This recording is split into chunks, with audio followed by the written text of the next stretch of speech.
అందరికీ నమస్కారం. ఈరోజు గుంటూరు రావడానికి రెండు కారణాలు ఉన్నాయి. ఒకటి, ఈ సినిమా పేరు గుంటూరు కారం. రమణగాడు మీవాడు, మనందరి వాడు.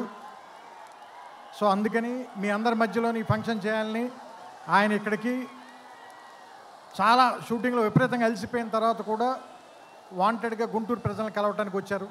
సో అందుకని మీరు కొంచెం డిసిప్లిన్ పాటిస్తారని, పోలీసు వారికి సహకరించాలని మనస్ఫూర్తిగా కోరుకుంటున్నాను. ఎందుకంటే వాళ్ళు చాలా అలసిపోతున్నారు పోలీసులందరూ. నేను చాలాసేపటి నుంచి చూస్తున్నాను. చాలా త్వరలో ముగించేద్దాం ఈ విషయాన్ని.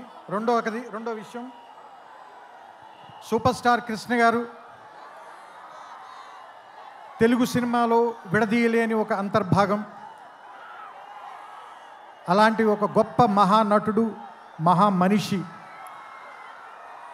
ఆయనతోటి నేను నేరుగా పనిచేయలేకపోయాను, కానీ ఆయన పనిచేసిన సినిమాకి నేను ఒక రైటర్ దగ్గర, పోసాని మురళి గారి దగ్గర అసిస్టెంట్గా పనిచేశాను ఆయనకి.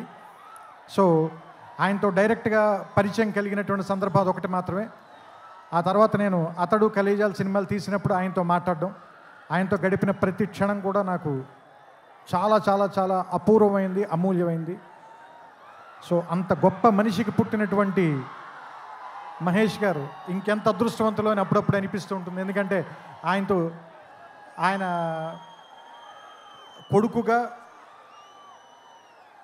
ఆయన్ని ఒక్కొక్కసారి నాకు అనిపిస్తుంది, ఆయన వెంచర్ చేయలేని సినిమాలు అన్నిటినీ వెంచర్ చేయడానికి, ఎక్కువ అడ్వెంచర్ చేయడానికి రెడీగా ఉండేటువంటి యాక్టర్ అనిపిస్తుంది ఆయన. అండ్ ఒక సినిమాకి 100% పనిచేయాలంటే 200% పనిచేసే హీరో ఎవరైనా ఉన్నారంటే మహేష్ గారు. ఇది చెప్పడంలో మాత్రం తెలుగు ఇండస్ట్రీలో ఎవ్వరు కూడా వెనక్కి తిరిగి చూడరు, ఈ మాట చెప్పడానికి ఎవరు కూడా.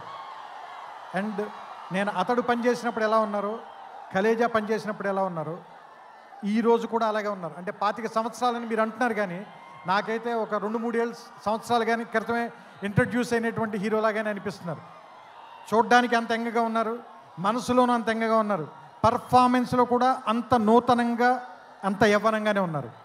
ఆయనకి మరిన్ని వసంతాలు ఉండాలని, ఆయన్ని కృష్ణ గారి తరఫున మీరందరూ ఆయన వెనకాల ఉండాలని, ఆయన ఆశీర్వదించాలని మనస్ఫూర్తిగా కోరుకుంటూ, జనవరి 12వ తారీఖున థియేటర్లో కలుద్దాం. ఈ సంక్రాంతిని చాలా గొప్పగా జరుపుకుందాం, ఆనందంగా జరుపుకుందాం, రమణ గారితో కలిసి జరుపుకుందాం. థ్యాంక్ యూ, నమస్కారం.